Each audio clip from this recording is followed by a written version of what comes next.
Hello everyone, and thank you all so much for tuning back into Artist Talk. My name is Kristen Harris, and today we're here with Miss Tiana Jones, the owner of A Taste of Luxurie. She's going to tell us a little bit about how she got her start and the different type of clothes that she has displayed here. So first off, owning a business is huge, so I want to congratulate you on that. Thank you. But also, we want to know, where did your love of fashion even first begin? It started during childhood, actually. I've always dressed all of my friends, even in college. And so when I meet people now, they're like, oh, it's so funny you're doing this because you used to do this for us anyway. Like everybody would come to my room and get dressed.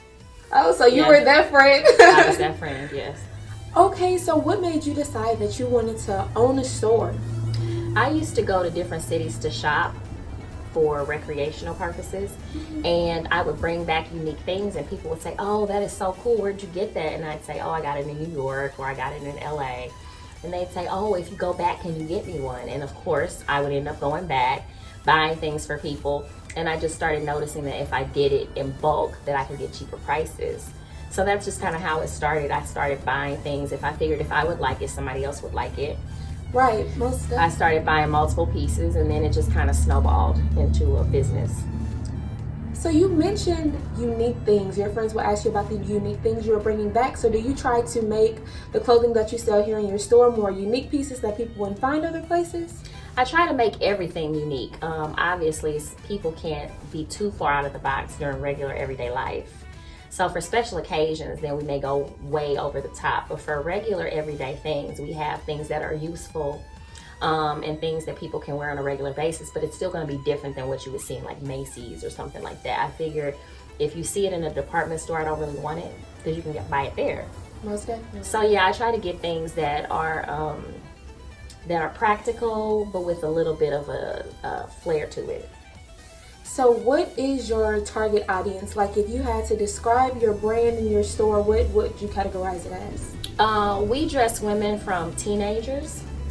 We even have children's clothes now. So from children all the way up to women in their 60s and 70s. So what specific styles would you say like are your favorite?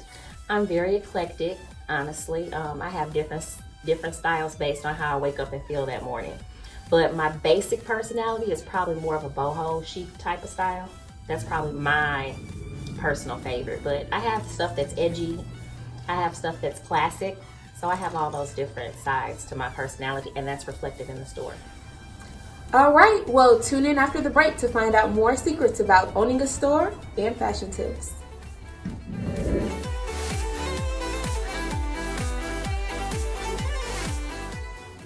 And we're back. So before the last break, we met Miss Tiana Jones, the owner of A Taste of Luxurie, and now she's going to tell us a little bit about her most difficult parts of being a store owner, and then I guess the most rewarding parts as well. Okay, so I would say the most difficult parts are helping people to find out what is their style. A lot of people don't really know what their style is. They just know what they like to see on other people. Mm-hmm. So the biggest thing is getting people to identify with their body shape and staying within those parameters. Like everything's not for everybody. So finding out what your proportions are and finding out what shapes look best on you.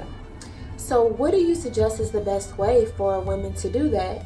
Because a lot of times they'll see a celebrity post something on Instagram and get a lot of likes and it's like, ooh, I want to imitate this. Exactly. Everything's not for everybody. So I would say with your proportions, you have to experiment. So for example, people that are busty, things that are like scoop neck, if it's not deep enough or if it goes straight across, doesn't tend to be flattering because it makes it look like you have a uniboob. So you need to show some type of cleavage, some type of definition. So like V-necks, things that have a little bit of cleavage showing are a little bit better if you're busty. And there's all kind of tips for other body types as well. So what about somebody who's a little more hippie?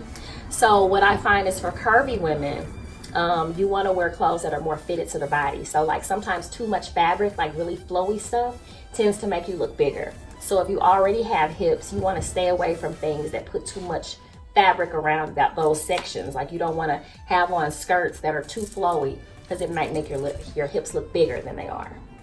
Most definitely. So What about more rewarding things or like those golden moments with a customer? So the golden moments are when women come in and they're feeling down about themselves. They don't think they're going to look good in anything.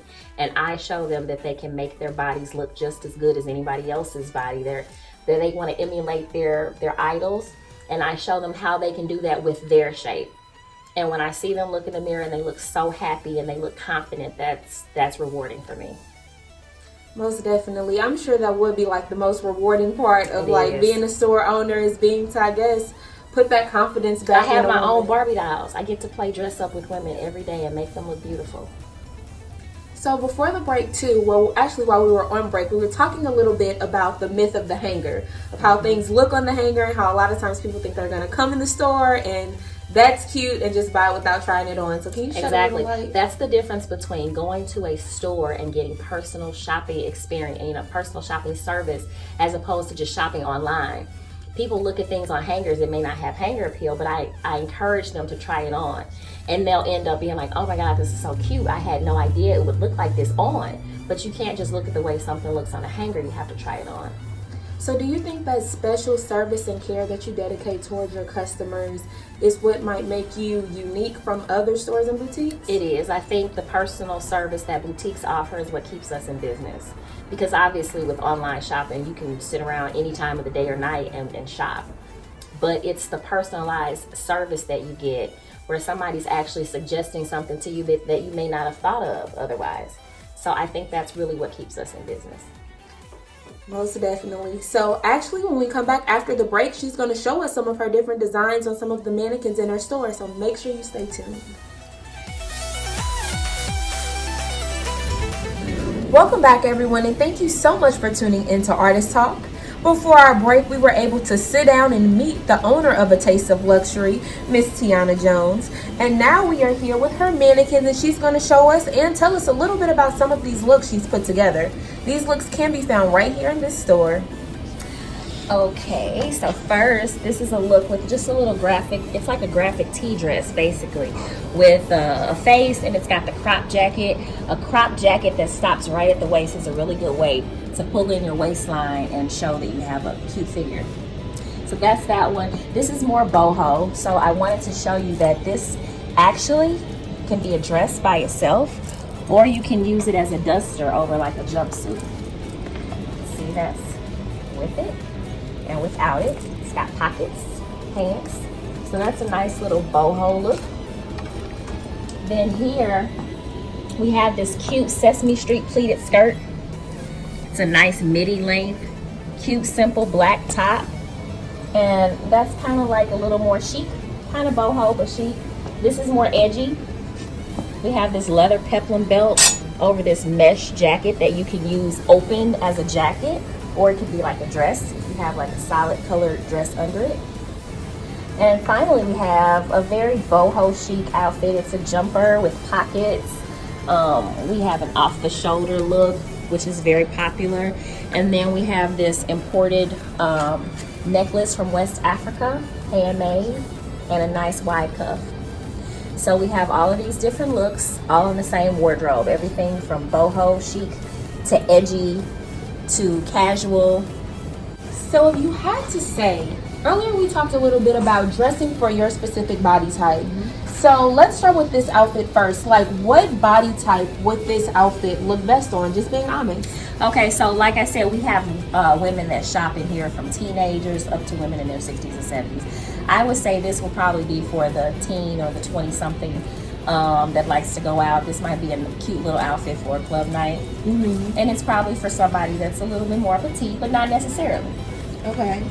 So what about somebody who's a little hippier or bustier? So some people that don't like to really show their shape as much would probably prefer something like this because it's loose and flowy. It's still feminine and sexy, but it's more it's more flowy. So you don't have to feel constricted by the shape, as much as something like that. This is also another good look if you're a hippie because it's cotton, it's very stretchy, and it's gonna conform to your waist, not really emphasize the stomach, which a lot of women, we have issues with our tummies obviously. And then it's flowy, so then it's not a lot of fuss. Okay. So these accessories as well. So you said this is imported from Africa? Yes, all of these necklaces, we have lots of African jewelry that's all made in West Africa and imported to the States. So do you do jewelry similar to how you look at clothing, like take it as seriously? And I like do, it needs to actually, be unique? because you can take an average outfit and if you put the right accessories on it, turns it into something completely different. Most definitely. Yeah. Well, thank you so much for showing us some of your designs. Stay tuned after the break so we can give you a few more tips and tricks, and so she can give you guys a little bit of advice on your own fashion sense.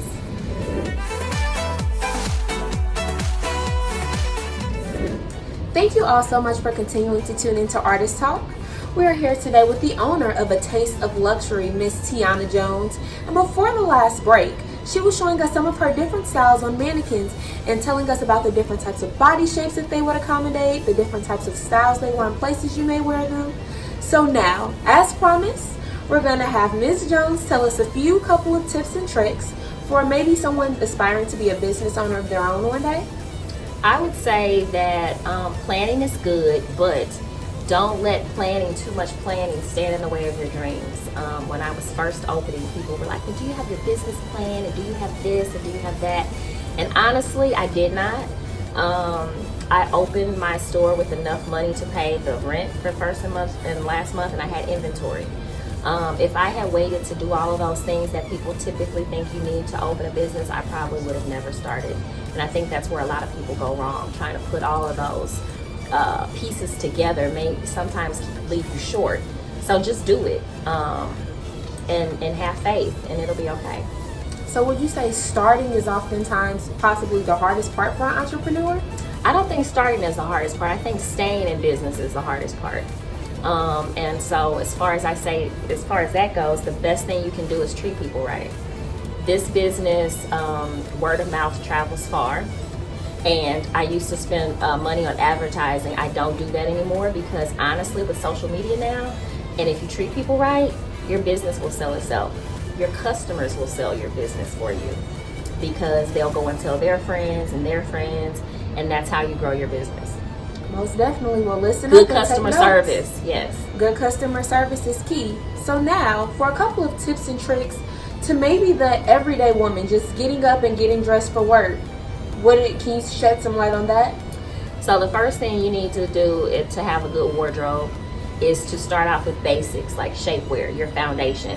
If you have a good foundation, everything else will go smoothly.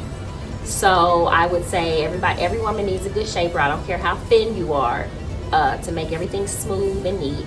I would start off with the shapewear, and then you need to have transitional pieces. So you need to have basic pieces that can transition from day to night.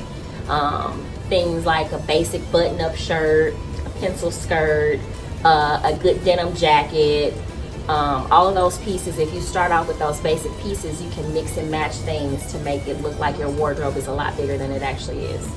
Most definitely. So even with going out and on a daily basis, so to speak, would you suggest, a lot of times people will say picking out your wardrobe or planning it the night before. Some people even go as far as to plan it a week before. So would you recommend that? I mean, if it works for you, that's not my personality. I'm kind of fly by the seat of my pants. I don't know how I'm going to feel the next day. So if I plan to wear something the next morning, I might not be feeling that. My mood might have changed. And so I would say go with what feels good. If you have lots of options, then you really can't go wrong. Most definitely. So shapewear is essential. Yes. Don't sleep on shapers and bras. Yes. And then on top of that, Your bras, yes. Yes. Just be yourself and dress how you feel. So do you have anything else that you want to add or say to the people before we wrap it up? No, come see us. We're at 305 Union Boulevard in the Central West End. We have women's wear, and we also have a men's store called Lux. And let us style you. Well, thank you so much for joining us today. Thank you. And thank you all so much for continuing to tune in. Again, my name is Kristen Harris. This is Artist Talk, and we'll see you next time.